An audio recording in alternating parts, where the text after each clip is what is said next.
the main difference. Another thing is your concept of peresdacha. The only student. Yes, the volcano is in an island. People were living on that island too. Oh my God. I know that stereotype that Filipinos are good at singing. In short-term goals, I actually want to go back to Hermitage. Finish it in That's one day. nice. Hello, my dear friends. This is a project Friendship Without Limits about the life of young foreigners in Russia. As always, we are shooting at the National Research Nuclear University MEPhI in Moscow. More than 1,000 international students from all over the world study there, and we have already met up with some really ambitious and versatile guys and girls from our university, but we have so much more to learn about other cultures and traditions, so let's dive into it. The podcast Friendship Without Limits is being implemented with the support of the Rosatom State Corporation as a part of the development program until 2030.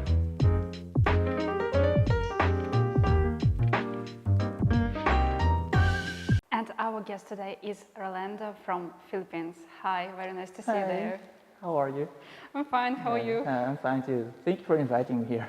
The very first question that I ask every person who sits in this chair, why did you choose Russia for studying abroad, and why did you choose MEPhI University? Okay, so before coming to Russia, I was actually a mechanical engineer in the Philippines. So I've been working in an oil refinery for more than 7 years already. So I have background of nuclear physics, and I have a subject dedicated to power generation. So we discussed something about nuclear power, but since in the Philippines there's no active nuclear power plant, so we don't really dwell much into it. So come pandemic time, around 2020, I was thinking there was actually a sudden surge of interest in the nuclear application, especially in power generation. So I asked my friend, he was a professor in my university, I asked him, do you know anything about scholarship somewhere, anywhere, maybe outside the Philippines, wherein I can study this, because I want to pursue it. Because I told you, like, I'm a mechanical engineer, so like it's something that's very interesting for me.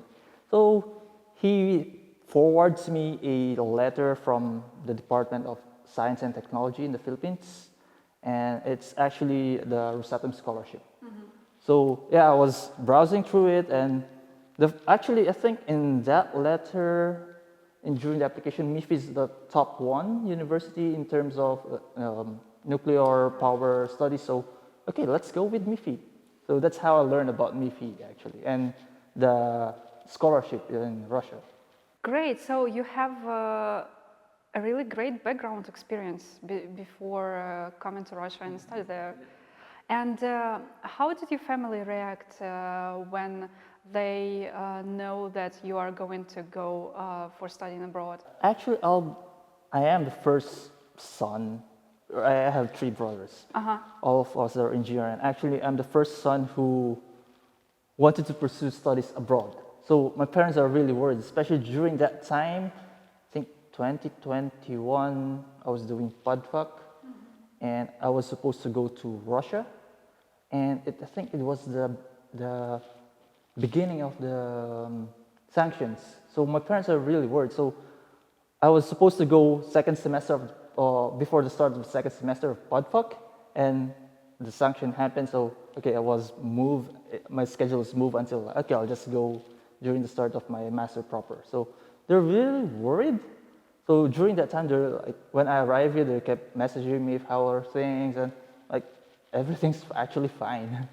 Do you have any friends or relatives who also had the experience of studying abroad, so you can exchange some information, or you were the very first person from your... In my immediate family, I'm the first one, actually. Great. So, yes. Yeah, so that's really it's something scary challenging. Challenging and scary for parents, actually. But I think for students, or like for people like me who want to study abroad, like, it's actually more of a experience. It's a good experience. It's something you want for yourself, and you want to learn about other culture. So it's really, really great experience. Yeah, I also think so. And what do Philippine people usually think about Russia? And maybe they have some stereotypes that turned out that not true when you came there. I think the most common stereotype would be that Russians are not friendly because comparing Filipinos and Russians, Filipinos, even if you're a stranger, I would smile at you. Russians, you don't do that. But it doesn't actually mean that you're not friendly. It just shows that you're not the one who easily smiles at people, at strangers. So it's something interesting because during my first week here in Russia, I went to the store, to the magazine with my roommate, and there was this old Russian lady. She was talking to me, and I can't understand her, but she was really friendly. She wanted to strike a conversation with me. So my roommate was doing the translation, and like he was really curious about where I'm from and what I'm doing here. Like, he was really, really friendly. And actually, I think the other week or two, there was this Russian student in MGIMO, and I was walking the metro, like he just approached me, "Hi, where are you from?" And he was really curious. I said, "I'm from the Philippines." He was curious. He kept talking about he wanted to learn about my culture and stuff. Like he wanted to learn all about me, my culture, my country. Like it's really, I'm telling you, like you don't actually smile a lot, but deep inside you're friendly. That's true. What do you like the most about your studies in MEPhI? I mean, maybe the studying process or the people you are studying with, like homework, maybe. Who knows? Okay. Actually, I find it very interesting because, like, when you talk to the professors, they really are specialists on their field. Like, I talk to my, I'm, I don't know if you know, but I'm the only student in my group. So I have some classes where I'm the only student. The only student. Yes. So I think Oh my God. for 3 semesters, I'm working with my heat and mass transfer professor. Sometimes we do it inside a room. Sometimes we do it in his office. So his table is here, and he's sitting here. I'm sitting here. I'm sitting beside him. So, and every time I talk to him, I ask him questions that's totally related, but like related to the topic, but it's a difficult one. He really thinks of a good answer.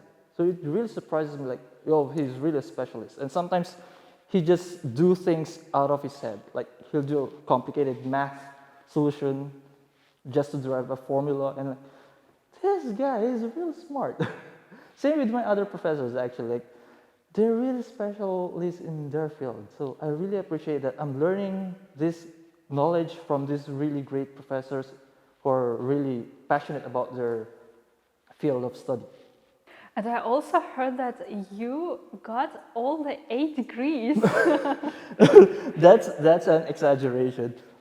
I'm bad at my Russian language and my math. Actually.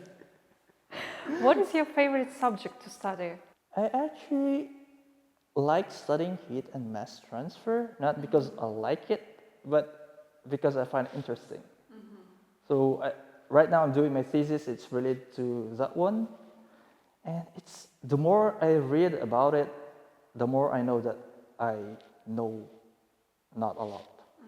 So like the more it becomes interesting for me because I know little about this subject, so I want to learn more about it. So you also mentioned that you had this studying experience in the Philippines. Is the life of a student in Philippines is different from the Russian student life? Yes, let's say in Russia, I think you have secondary school, then you have college and university. Is there a difference in? Well, we have like first 4 classes, that is primary school. Primary school? Yeah, middle classes. Then we go to 9, 10 year, 11 year of studying in school. That is the last years. or we go to the college after 9 year, and then there is a university. So you can like skip the college and study 3 years in school, get your diploma and go to the college. Okay, Go so to the university, sorry. actually this education system is different in the Philippines. During my time, we only have until 10 years, 10th grade, then you can go to the university. But recently, I think like 4 years ago, they changed it to 12 grades. So, and you go to the university. But in the Philippines, if you say college and university, it's just the same thing. Oh, I see. So I think that's one from the main difference. Another thing is your concept of Perez Dacha. Yeah, so in the Philippines, we don't have such thing. So if you fail an exam, you fail it. You can't retake it. All you have to do is retake the subject next semester. Oh, really? Yes. Oh, that's really different. Yes, and another thing that I really like, which is totally different, is your concept of final exams. So in the Philippines, if we say exam, it actually depends on the subject. But mostly it's written form. In your case, you have control na rabota, that's your written test, and you have final exam, and that's an oral exam. That's like really, really interesting. Once I experienced that, when I told it to my friend, like, bro, they have this, their final exam is an oral exam. Like, he was like so amazed too, because actually we're both amazed because it's the actual test of what the student learned about the subject. Because he needs to defend his answer. So it's totally, totally different and really, really good actually. Good measure of knowledge. Yeah. And what about free time? What do Philippine students like to do in their free time? It's been 10 years since. Okay, during my college, university years, during my free time, I was part of an organization of mechanical engineering students. So during my free time, we prepare activities, events for students. For students in my university, we also collaborate with other students from other universities in order to promote mechanical engineering. Yeah, to students. So I think you have the same things too in Russia. So it's not much different because, like, for example, you have the nuclear ambassadors, something. Yeah. So I don't think it's not much different. It's just different on the scope of how they do their events and tasks. I see now. Let's talk more about your country, Philippines.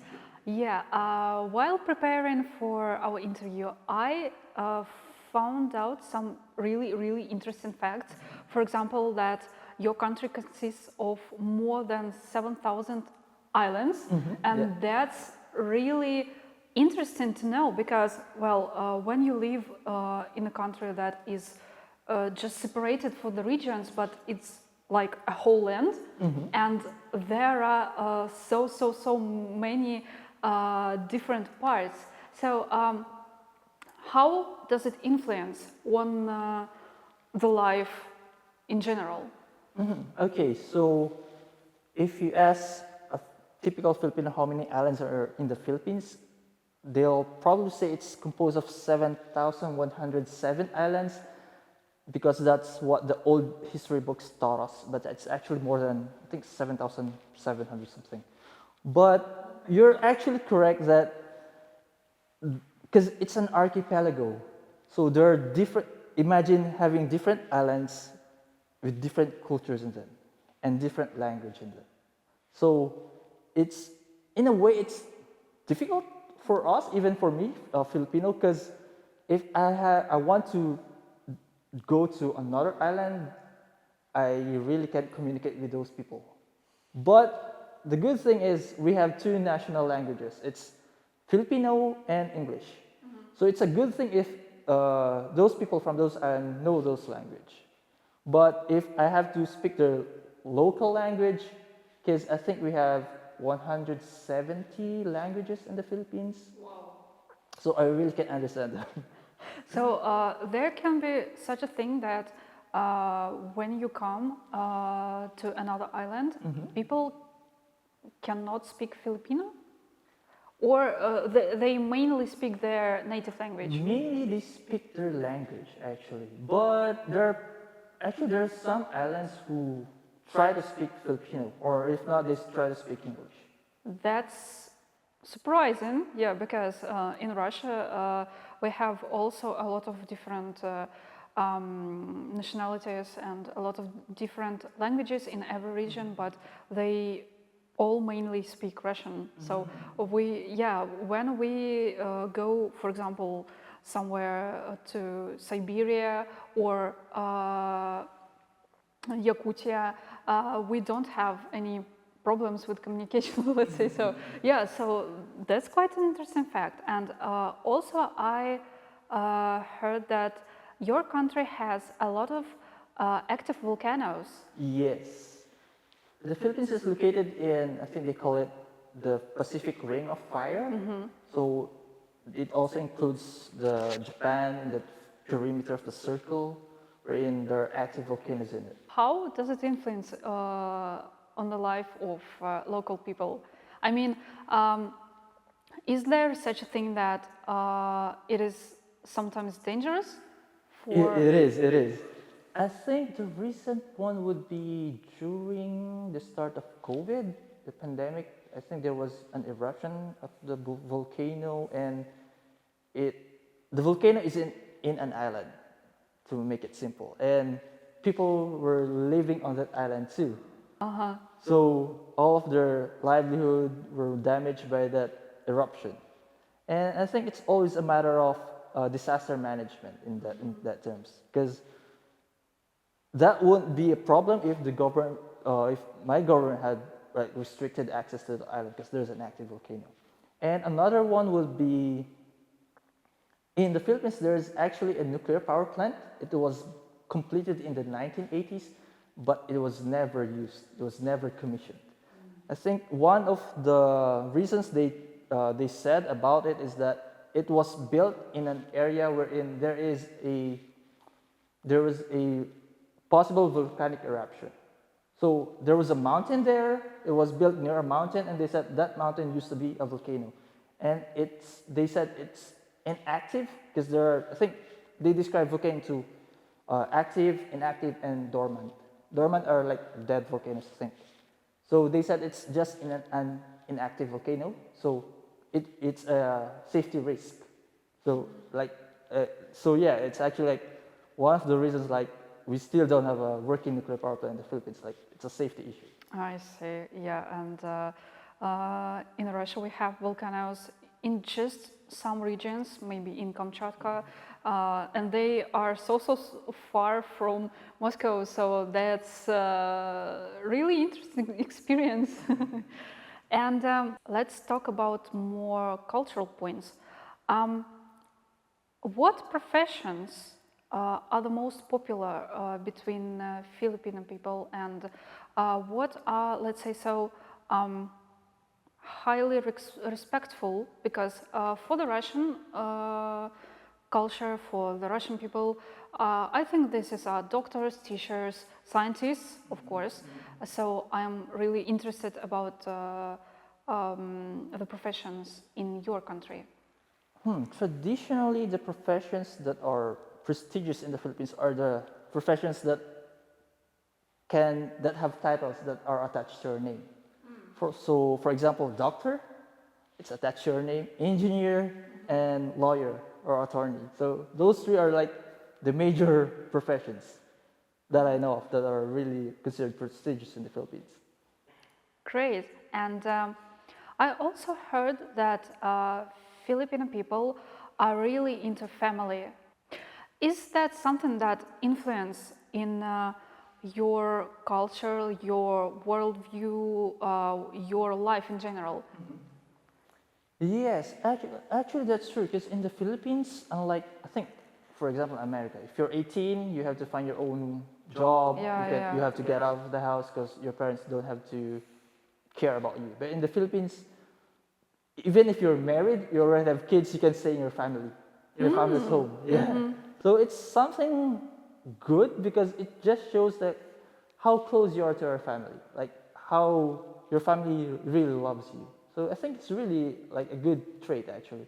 Yeah, of course, I agree. And we have the similar point there because Russian people are also really family oriented, and there is also such thing. And it was something like a historical thing that in a lot of regions of Russia, not all of them, I think, but in a lot of, a son from a family gets married, he stays with his parents, and they're living all together. They're having a really large family with a lot of kids, and everyone happy. Yeah. What about holidays and celebrations? Are there holidays that exist in Philippines, but not celebrated in Russia? There actually, I think the most common one would be, since Philippines has different religions actually. In the Philippines, probably like 80% of the Filipinos are Catholic, Christian Catholic, and maybe 8% are Muslim. So in the Philippines, we celebrate both Muslim and Christian holidays. Also, there's a huge group of Filipino Chinese in the Philippines. So we also celebrate Chinese New Year as non-working holidays in the Philippines. That's interesting, yeah. Aside from the holidays that are dedicated to our national heroes, so yeah, I think Filipinos just love holidays actually.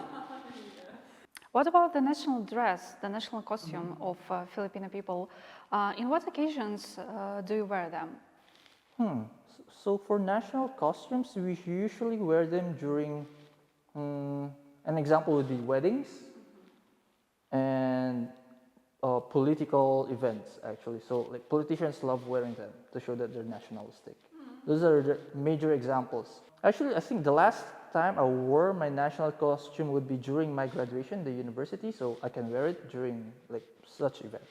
And what about arts? What arts are the most popular among Filipino people, and what arts are traditional? So for Filipino people, I think it's common because my friends have been asking like, you're a Filipino, you must be good at singing. Like, I know that stereotype that Filipinos are good at singing, but Yeah, you're speaking to the wrong Filipino. I also found out this information that karaoke. It's famous in the Philippines. Yeah. Yes. Not in It Japan. is. Actually, every time I go out with my friends, we always do karaoke, and I don't think it's not a sign that we are good singers. It just we're confident about even if we're singing badly. I see. And maybe there are some crafts, some traditional things that are mostly associated with the Philippines. I think it's a craft, but it's actually a sign of how Filipinos were inventive. We call it jeepney. It's a kind of transportation in the Philippines. So jeepney originated from military jeeps. So you know military jeeps, they're short, so they can probably fit around 5 people plus the driver. So after the war, Filipinos converted them to with longer back end. So a lot of people can ride on them. So eventually, these jeepneys were transformed to more like colorful vehicles. So it's a public transport, and you can see how inventive Filipinos are because other drivers will paint their jeepneys very colorful. Sometimes you can see like pictures of cartoons or portraits of their family members on the side of those jeepneys. Wow. So this is also something like an art statement of the country. Actually. Yeah. And what about Russia? Before we started filming, we discussed with you that you like museums, you're really into arts. Me too. So what museums have you visited, and what Russian artists do you like? What paintings do you like? Huh, okay, actually, I like a couple of Russian artists. Actually, I just discovered them here when I went to visit your museum. So, I like Kandinsky, the abstract artist. Like Interesting choice, actually, really. actually, his flow, his brush strokes and flow of his thought while doing these abstract paintings are really great. Like you really can see how he's thinking, but that he's not thinking.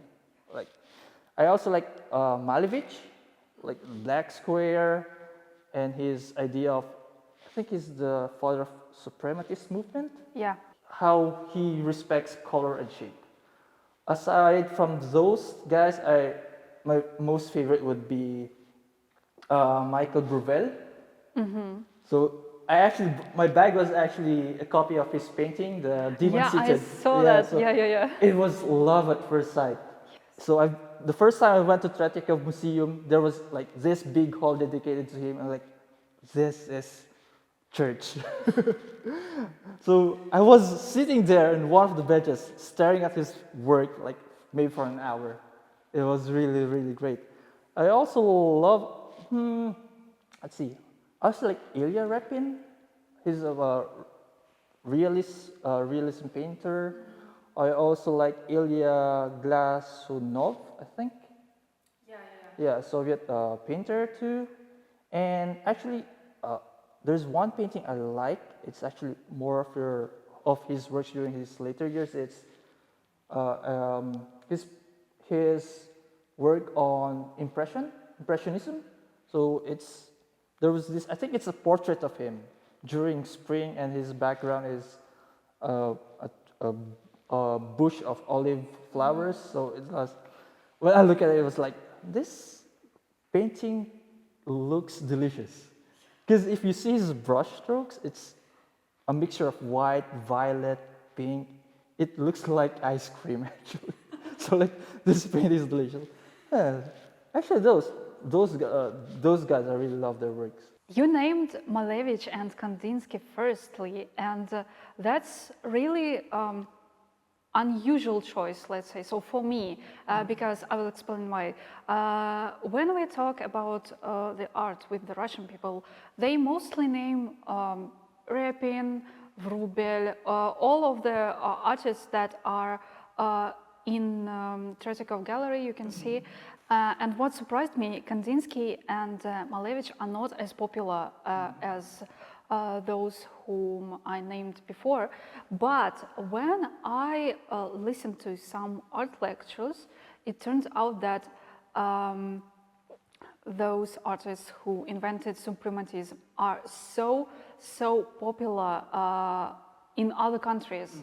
That's really interesting, yeah, because it's something like not easy art to understand, let's say so. Yes. Yeah. I actually understand that because, for example, I've known there's this Soviet communism art style that you have. Yes. So it's like a combination of realism and the Soviet mindset, communism mindset. So I understand that people prefer like more real, more real Yeah, that's true. proportions and everything, but it's actually Kandinsky, and they try to push art and break its boundaries actually. So it's something really interesting for me because like this guy, they've lived in a country wherein this is the norm, this is the accepted art, but they try to push it forward. They try to break the bounds of what is accepted art in their country. So it's something really interesting. I totally agree with you. And, you know, for me, it's really interesting to see an engineer so much into arts, so much into painting. And what about Philippines? Does your country have some famous painters? Yes, we also have famous painters. I think the most famous one would be Juan Luna. He's famous for, I think he's more of a realism guy. We also have a guy who's into murals. He's Botong Francisco. So I think his artworks are more mural paintings, as big as Ilya Glazunov's paintings. So like he has a lot of those stuff. We also have paintings who are into abstract. So I forgot his name. I think it's Kyuk, and let's see. I think it's Kyuk. He's more of a cubism guy, cubism painter. So we also have like our share of great painters in the Philippines. And the last question that I ask every student that come to our podcast: do you have a dream in your life that you want to fulfill? Yes. Yeah, aside from like studying and working abroad and going back to the Philippines, of course, the common thing would be like having a good family and such. But let's think short term. In short-term goals, I actually want to go back to Hermitage and finish it in one day. Nice. I'm sorry, I've been there once. I spent 7 hours. I only got to finish the second floor, and I think probably like 90% of the second floor. So I want to finish Hermitage. That's a really nice dream. Yeah. And now we have 3 blitz questions, so you can answer in 1 word or 1 sentence. So name 1 word for Russia. Red? Red? Yeah. Interesting. I think it's because the word red means a lot in Russia. Yeah. So yeah, we discussed it in Podfuck, so it's actually Russia red. Okay. Studying in MEPhI for you is? It's a challenge and a great experience. Okay. Could you name 3 main qualities of Russian person? Qualities? Let's see. I think you are nationalistic, you're serious and smart. Great. Thank you a lot for coming. We had such an interesting discussion, and now we know more about Philippines and studying in MEPhI, studying in Russia. So stay tuned and watch the next episodes of Friendship Without Limits.